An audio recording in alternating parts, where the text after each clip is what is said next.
I knew I needed to stop drinking, stop using, but I didn't want to. I think looking back, it's not that I didn't care. I was freaking lost. And I was searching for something. And whatever I was searching for, I found it in drugs and alcohol. And really, I was doing nothing with my life. 18 to 21, 22. I was bartending, waiting tables, partying. Started dating a girl that I'm now married to.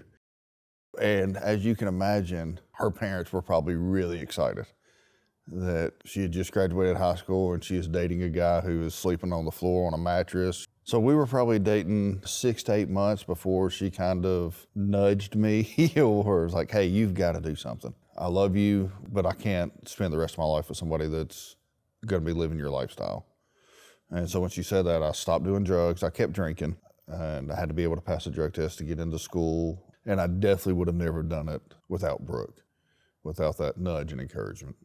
I have a compassionate side. So I thought that I can get on the fire department, we can help people. I quickly learned that yes, while you do help people, the way that people deal with what they see is cold, a lot of dark humor. For somebody with addiction issues, it's a very dangerous place to be. The way of life and the lifestyle is you're at the fire hall for 24 hours doing whatever. For the next 48 hours, I would drink away whatever issues that I had if I saw something bad. And I also use that as an excuse because sometimes I would just drink to drink because I didn't like who I was. I didn't want to feel anyway. You know what I mean? So as an addict, I was good at lying to other people, but also lying to myself about why I was doing it. Towards the end of my career, I lost my job at the fire department due to addiction. Honestly, looking back, I never thought that it was an issue, ever, until I started lying to my wife about it. And I was like, well, there's something not right. Slowly started to build back a relationship with Brooke and the kids. I didn't drink again or use again for 7 years. My life didn't change. I just stopped drinking, if that makes any sense. Like I had the same internal battle that I had before. Probably about that 4-year mark, I stopped doing stuff for my sobriety. Started working with a company and it just slowly spiraled into sports betting through this guy. Started buying cocaine from him. I'm making really good money at this time, right? And I'm taking out loans to hide me using from my wife. At the end of it, I had stolen equipment from my job to pay bookies and to buy drugs. So I was arrested at a pawn shop in Gallatin.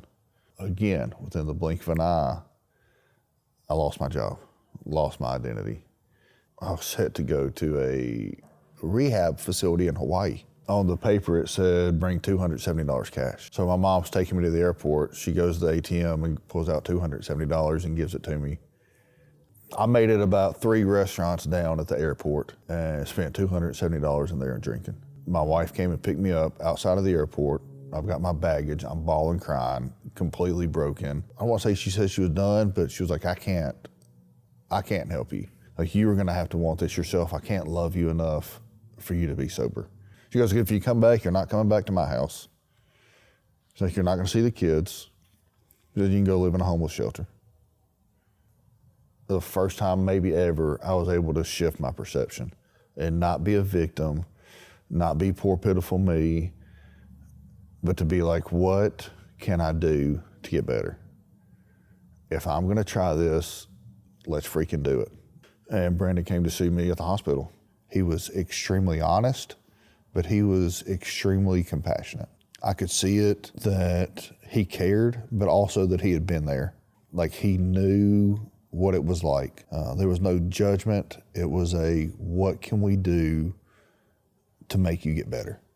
I think that was the first time, besides my wife, especially for a male, someone I didn't know, to extend that compassion, the empathy that he had. Not only did he take me to the airport, he checked in with me, went through security with me, and waited till I got onto a plane. We didn't really talk much, but he was there.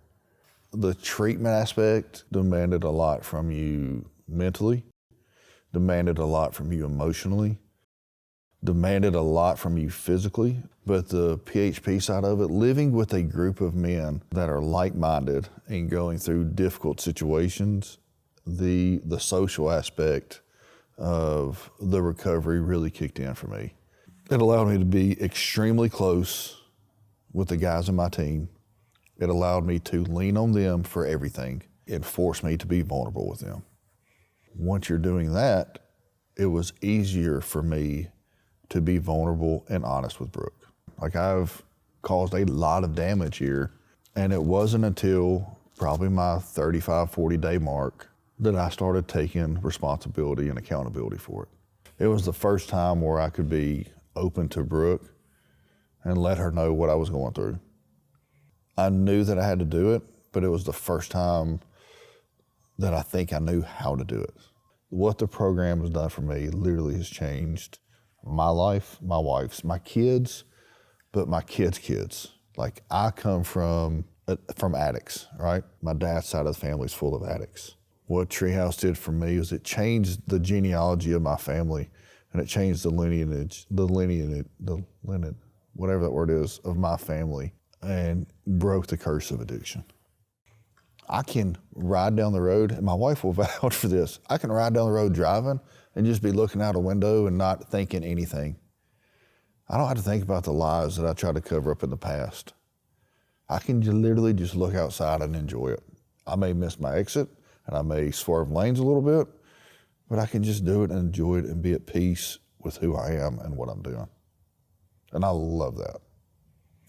I think the fact that I got drunk at Tootsie's in the airport, and my wife had to pick me up on the side of the airport, bawling, crying, not knowing what I was going to do, and her making the decision that she could not help me, that I had to seek more help. Seeing those chain of events, there's something more in play than just decisions that me and or her made.